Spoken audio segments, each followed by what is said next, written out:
Hello दोस्तों, स्वागत है आपका द विजन एकेडमी शहडोल के यूट्यूब चैनल पर। दोस्तों, आज हम डिस्कस करेंगे एमपी पुलिस भर्ती परीक्षा के बारे में।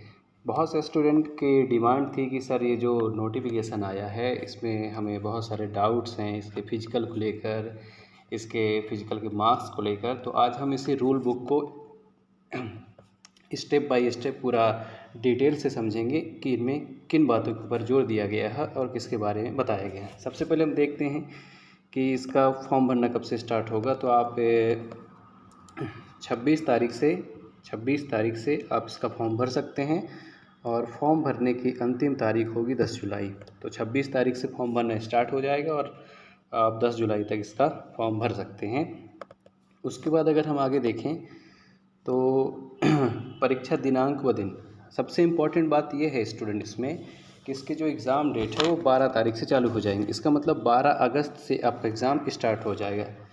अल्टीमेटली देखा जाए तो आपके पास यहाँ से बहुत कम समय बचता है एग्ज़ाम की प्रिपरेशन के लिए, क्योंकि 26 तारीख से फॉर्म भरे जाएंगे, 10 तारीख तक आपकी फॉर्म भरने की डेट है।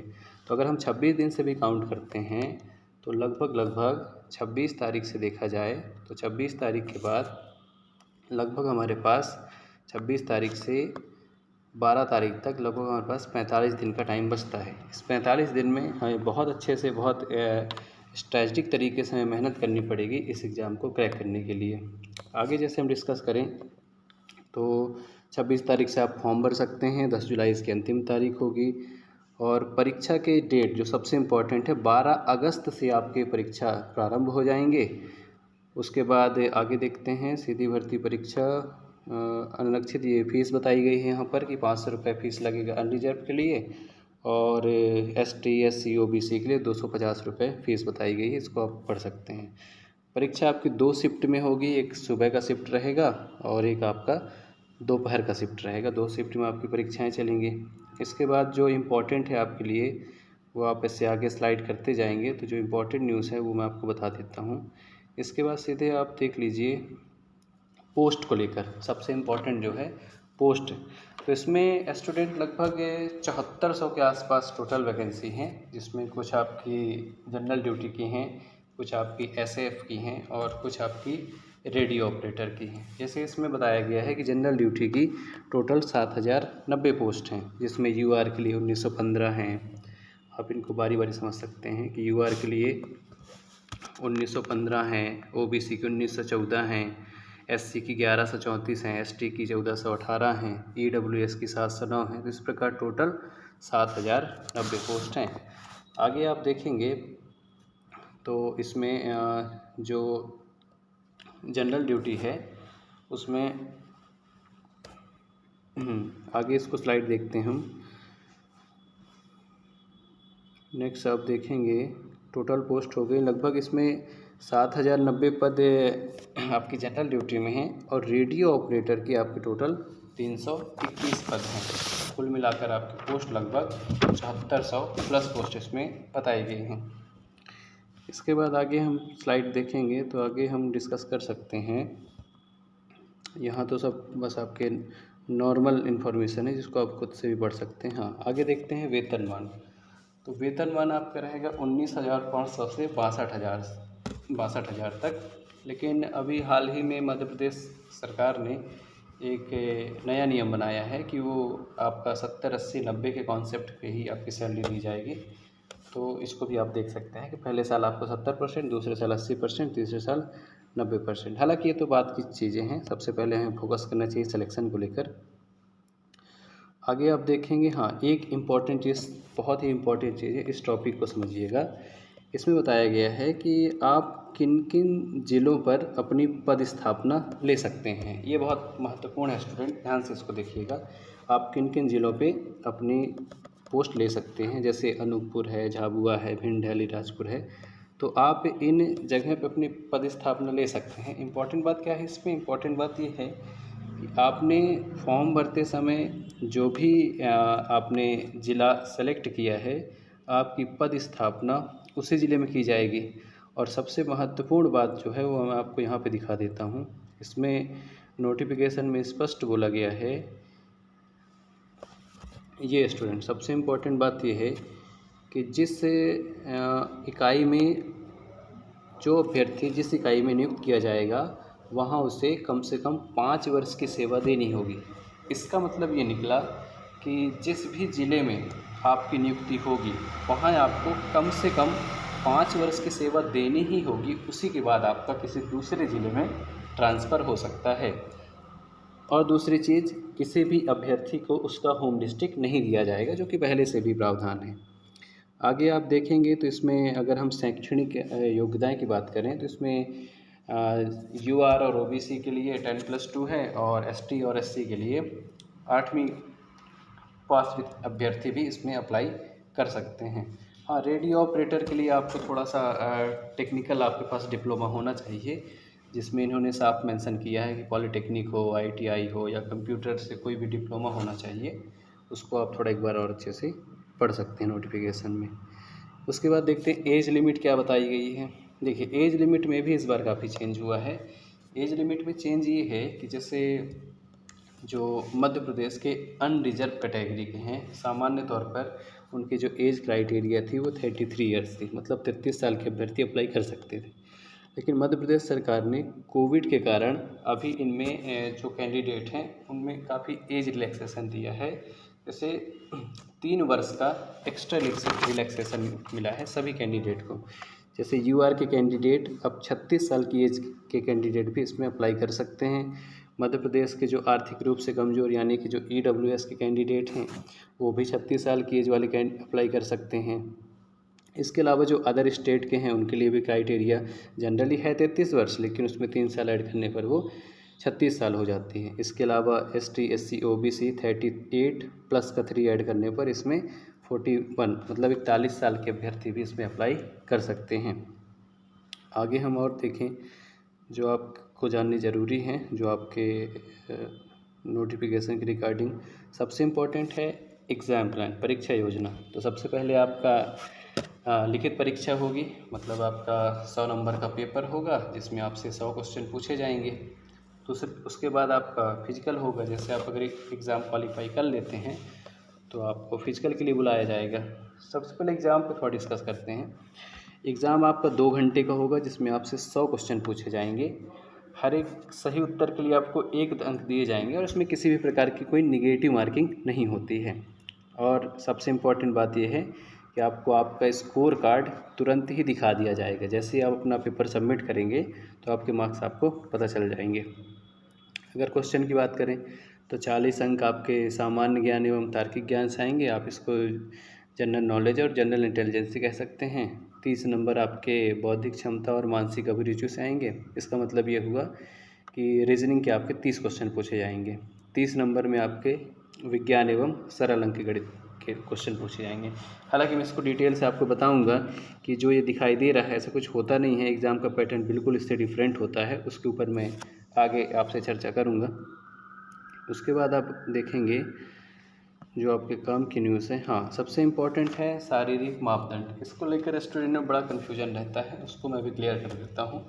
जो अनरिजर्व और ओबीसी कैटेगरी के अभ्यर्थी हैं उनकी हाइट, मिनिमम हाइट 168 सेंटीमीटर होनी चाहिए और उनका जो सीना है, जो चेस्ट है वो 79 सेंटीमीटर होना चाहिए बिना फुलाए हुए। फुलाने पर 5 सेंटीमीटर का फुलाव या एक्सटेंशन ज़रूरी होता है। उसी प्रकार अगर जो गोरखा, गढ़वाली, कुमाऊँ वाले क्षेत्र के हैं, जो विशेष क्षेत्र से आते हैं, उनकी हाइट 157 सेंटीमीटर होनी चाहिए। और जो मराठा, एसटी, एससी कैटेगरी से आते हैं उनकी हाइट 165 सेंटीमीटर भी हो सकती है। ये स्पेशली स्टूडेंट उनके लिए है जो विशेष सशस्त्र बल यानी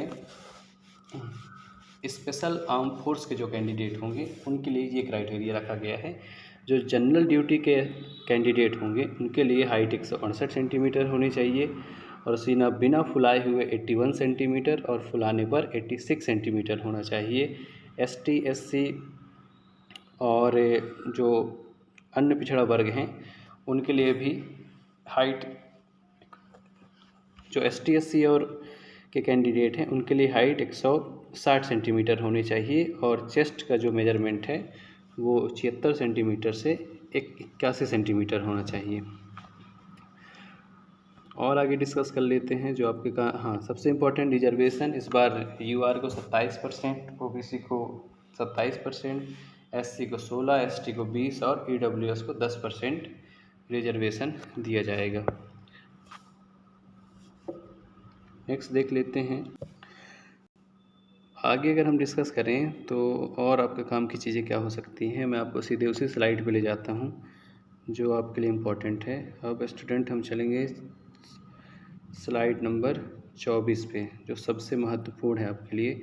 देखिए इसमें बताया गया है कि पुरुषों के लिए जो गोला फेंक के लिए जो गोले का वजन होगा वो 7.26 यानी 7.26 kg का गोला होगा जो पुरुषों के लिए होगा, और महिलाओं के लिए जो गोला होगा उसका जो वज़न है, गोले का वज़न वो 4 किलो होगा। नीचे लिखा है 800 मीटर दौड़ हेतु एक अवसर तथा लंबी कूद एवं गोला फेंक हेतु 3 अवसर, प्रत्येक के लिए 3 अवसर प्रदान किए जाएंगे। बड़ी सिंपल सी लैंग्वेज में अगर आप मैं समझाऊं तो रनिंग के लिए केवल एक ही मौका मिलता है आपको, एक बार में ही अगर आप क्वालिफाई कर लेते हैं तो आप, इसके अलावा आपको दूसरा चांस नहीं दिया जाता है। लेकिन हाँ, लंबी कूद और गोला फेंक के लिए आपको 3 चांस मिलते हैं। अगर आप एक बार में क्लियर नहीं कर पा रहे हैं तो आपको दोबारा चांस दिया जाएगा। तो गोला फेंक और लंबी कूद के लिए आपको 3 अवसर मिलेंगे, रनिंग के लिए केवल आपको एक ही अवसर दिया जाएगा। उसके बाद स्टूडेंट सबसे महत्वपूर्ण जो इस फिजिकल को लेकर स्टूडेंट के मन में डाउट था वो मैं आपको बहुत क्लियर कर देता हूँ। सबसे इम्पॉर्टेंट टॉपिक है इस पूरे डिस्कशन का, ध्यान से देखिएगा। यहाँ पे मेंशन किया गया है पुरुषों के लिए बोला गया है कि 800 मीटर की रेस होगी, उसके बाद लंबी कूद होगी, उसके बाद गोला फेंक होगा। तो अगर यहाँ पर देखा जाए, सबसे पहले मैं रनिंग की बात करूँ तो 800 मीटर की रनिंग अगर कोई विद्यार्थी 198.3 सेकेंड, इसका मतलब ये हुआ कि अगर वो 3 मिनट 18 सेकेंड से ज़्यादा का समय लेता है अपनी रनिंग कंप्लीट करने में तो उसे कोई भी मार्क्स नहीं मिलेंगे। आई थिंक ये बात आपको अच्छे से क्लियर हो रही होगी। अगर 198.3 सेकेंड से ज़्यादा टाइम लेता है तो उसे कोई भी मार्क्स नहीं दिया जाएगा। अगर वो 196.4 सेकेंड से अधिक और 198.3 सेकेंड से कम का टाइम लेता है तो उसे 1 नंबर दिए जाएंगे। अगर हम इसको मिनट और सेकंड में कन्वर्ट कर लें, क्योंकि सामान्य तौर पे जो विद्यार्थी अभी तक जो प्रिपरेशन कर रहे थे वो 2:45 के अकॉर्डिंग करते थे, तो उन्हें ये लैंग्वेज बहुत क्लियरली समझ में आएगी। तो मैं उसी में आपको शिफ्ट करके समझा देता हूँ कि अगर कोई स्टूडेंट 2 मिनट और इसके अलावा वो अगर 2 मिनट 56 सेकेंड में, इसका मतलब ये हुआ कि अगर आपकी रनिंग 3 मिनट 16 सेकेंड से लेकर 3 मिनट 18 सेकेंड तक कंप्लीट हो जाती है तो आपको 1 नंबर दिया जाएगा। इसी के आधार पर सारे आपको उन्होंने डिवाइड करके रखा है कि कितने सेकेंड में आपको कितने मार्क्स मिलेंगे। मैं आपको फाइनली बता देता हूं कि अगर आप 3 मिनट 18 सेकेंड से ज़्यादा का समय लेते हैं तो आपको कोई मार्क्स नहीं मिलेगा। और इसमें आप थोड़ा लास्ट में आ जाइए, लास्ट में आप देखेंगे ये यहाँ पे लिखा है 124.2 से कम। 124 का मतलब होता है कि 2 मिनट 4 सेकेंड। अगर आप 2 मिनट 4 सेकेंड से कम समय लेते हैं या 2 मिनट 4 सेकेंड तक का भी समय लेते हैं तब आपको इसके 40 मार्क्स मिल जाएंगे। इसका मतलब ये हुआ कि अगर आपको रनिंग में 40 नंबर लाने हैं तो आपको अपनी रनिंग 2 मिनट 4 सेकेंड में कंप्लीट करनी होगी। और अगर आप इससे ज़्यादा समय लेते हैं तो आपको इससे कम मार्क्स मिलेंगे। ये सारा क्राइटेरिया आपको बताया गया है कि कितने सेकंड में रनिंग कंप्लीट करने पर आपको कितने मार्क्स दिए जाएंगे। उसके बाद हम लंबी कूद की बात करें तो लंबी कूद में यहाँ पर सारी चीज़ें मीटर में बताई गई है। 2.96 मीटर से कम अगर आप जंप करते हैं तो आपको कोई भी मार्क्स नहीं मिलेंगे। इसका मतलब ये हुआ कि अगर आप 9 फीट या इससे कम जंप करते हैं तो आपको 0 मार्क्स मिलेंगे। इसका मतलब कोई मार्क्स ही नहीं मिलेगा आपको। इसी प्रकार अगर आप 3.05 से और 2.96 तक जंप करते हैं तो आपको 1 नंबर मिलेगा। इसी के अकॉर्डिंग आप पूरे डिस्कस देख सकते हैं, इसको आप कन्वर्ट कर लीजिएगा। मैं आपको फाइनली बता देता हूं कि अगर आप 5.57 मीटर से अधिक जंप करेंगे तो आपको 30 नंबर मिलेंगे। जनरली स्टूडेंट जब ग्राउंड में प्रैक्टिस करते हैं तो उनको ज़्यादा फिट में आइडिया होता है, तो मैं आपको फिट में कन्वर्ट करके बता देता हूँ। 5.57 मीटर का मतलब होता है 18 फीट। इसका मतलब ये निकला कि अगर आप 18 फीट जंप करेंगे लॉन्ग जंप तब आपको 30 नंबर मिलेगा, और अगर आप 9 फीट एज से कम करते हैं तो आपको कोई मार्क्स नहीं दिए जाएंगे। बाकी मार्क्स इसके बीच में वेरी करते हैं, तो आप देख सकते हैं उनको। इसके अलावा गोला फेंक की बात करें तो 3.83 मीटर, इसका मतलब हुआ 12 फीट। 3.83 का मतलब हो गया 12 फीट। अगर आप 12 फीट अगर आप गोला फेंकते हैं तो इसके आपको कोई मार्क्स नहीं मिलेंगे। लेकिन अगर आप इसी में से नीचे जाते जाएंगे तो अगर आप लास्ट में देखिए लिखा है 8.76 मीटर या इससे अधिक, तो 8.76 मीटर का मतलब होता है 30 फीट। अगर आप इसको फिट में कन्वर्ट करेंगे तो 30 फीट आएगा। अगर आप 30 फीट गोला फेंकते हैं तो आपको 30 मार्क्स मिलेंगे। ये सारा डिस्कशन आपके पुरुषों के लिए है, ठीक है। एक बार मैं और रिकॉल करा देता हूँ। अगर आप 2 मिनट 4 सेकंड में अपनी रनिंग कंप्लीट कर लेते हैं तो आपको 40 नंबर मिल जाएंगे। अगर आप 18 फीट लंबी कूद जंप करते हैं तो आपको 30 नंबर मिलेंगे, और अगर आप 30 फीट गोला फेंकते हैं तो आपको 30 नंबर मिलेंगे। अगर आप इससे कम फेंकते हैं तो आपको कम मार्क्स मिलेंगे। आगे डिस्कशन करते हैं हम महिलाओं के बारे में, थोड़ा सा देख लेते हैं। हाँ, महिलाओं के बारे में अगर आप देखेंगे तो यहाँ पे मेंशन किया गया है कि 261.8 सेकंड से ज़्यादा समय लेने पर आपको कोई मार्क्स नहीं मिलेंगे। इसका मतलब क्या हुआ, 261 सेकंड का मतलब होता है लगभग 4 मिनट 21 सेकंड। अगर 4 मिनट 21 सेकंड से ज़्यादा में आप अपनी रनिंग कंप्लीट करते हैं तो इसके आपको कोई मार्क्स नहीं दिए जाएंगे। और यदि लास्ट में देखिए 176 से कम, इसका मतलब क्या निकला कि अगर आप 2 मिनट 56 सेकंड में अपनी रनिंग कंप्लीट कर लेते हैं, कोई महिला कोई लड़की अगर अपनी 2 मिनट 56 सेकंड में रनिंग कंप्लीट कर लेती है तो उसे 40 मार्क्स मिलेंगे। इसी प्रकार अगर हम इनकी लंबी कूद के बारे में डिस्कस करें तो यदि कोई महिला 2.04 का मतलब ये होता है लगभग 6 फीट के आसपास, तो अगर कोई महिला 6 फीट जंप करती है तो उसको कोई मार्क्स नहीं मिलेगा। लास्ट में आप देखेंगे, लास्ट में लिखा है 4.36 मीटर से अधिक। इसका मतलब ये हुआ कि यदि कोई महिला 14 फीट जंप करती है तो उसे 30 नंबर मिलेंगे। क्लियर? मैं एक बार और रिपीट कर देता हूँ। अगर कोई महिला 6 फीट जंप करती है तो उसे कोई मार्क्स नहीं मिलेगा। अगर कोई महिला 14 फीट लॉन्ग जंप करती है तब जाके उसे 30 नंबर मिलेंगे। क्लियर? आगे देखते हैं गोला के बारे में। जैसे गोला में क्या बताया गया है, 2.85 मीटर से कम गोला फेंकने पर, 2.85 का मतलब होता है लगभग 9 फीट के आसपास। अगर कोई महिला 9 फीट गोला फेंकती है तो उसे कोई मार्क्स नहीं मिलेगा। इसी प्रकार जब आप नीचे देखेंगे 7.20 का मतलब होता है 23 फीट। इसका मतलब ये निकला कि अगर आप 9 फीट गोला फेंकेंगे तो आपको कोई मार्क्स नहीं मिलेगा, और अगर आप 23 फीट गोला फेंक देते हैं तो आपको पूरे के पूरे 30 मार्क्स मिल जाएंगे। और भी जो इसके 20 का क्राइटेरिया, आप अगर आप इससे कम फेंकते हैं, जैसे मान लीजिए किसी ने 20 फीट फेंका तो उसको 30 नंबर से कुछ नंबर कम मिल जाएंगे। आपको कैलकुलेशन सारा देख सकते हैं इसको कन्वर्ट करके। नेक्स्ट और आगे डिस्कस करते हैं। हाँ, पुरुषों के लिए जो गोला का वज़न होगा वो 7.26 kg होगा, ये मैंने शायद आपको पहले ही बता दिया है। और महिलाओं के लिए 4 kg होगा। उसके बाद आप इसको भी सेकंड में और फीट में कन्वर्ट करके समझ सकते हैं। नेक्स्ट आप करेंगे तो नेक्स्ट में देखेंगे यहाँ पर बताया गया है, ये आपके काम की जानकारी नहीं है। और इसमें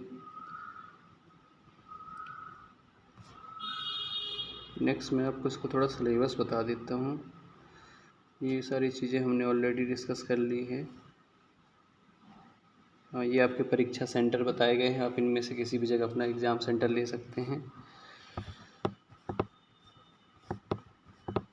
हाँ, इम्पॉर्टेंट चीज़ ये है स्टूडेंट आपके लिए, इसमें इन्होंने सिलेबस डिस्कस किया है कि सामान्य ज्ञान एवं तार्किक ज्ञान 40 अंक का आएगा, बौद्धिक क्षमता एवं मानसिक अभिरुचि 30 अंक के पूछे जाएंगे, और विज्ञान एवं सरल अंकगणित 30 नंबर की आएगी। सो स्टूडेंट, मुझे लगता है कि अब आप इस रूल बुक को काफ़ी हद तक समझ चुके होंगे। यदि इस रूल बुक में कोई भी डाउट या कोई भी क्वेश्चन आप पूछना चाहते हैं तो आप कमेंट बॉक्स में पूछ सकते हैं। और हमारा अगला वीडियो होगा इसके सिलेबस के ऊपर। ये जो सिलेबस मेंशन किया गया है, इस सिलेबस को मैं पूरा डिटेल से एक्सप्लेन करूँगा और साथ में हम ये देखेंगे कि प्रीवियस ईयर के क्वेश्चन पेपर कैसे पूछे गए थे या प्रीवियस ईयर का कट ऑफ कैसा रहा था, वो हम अगले वीडियो में डिस्कस करेंगे। Thank you.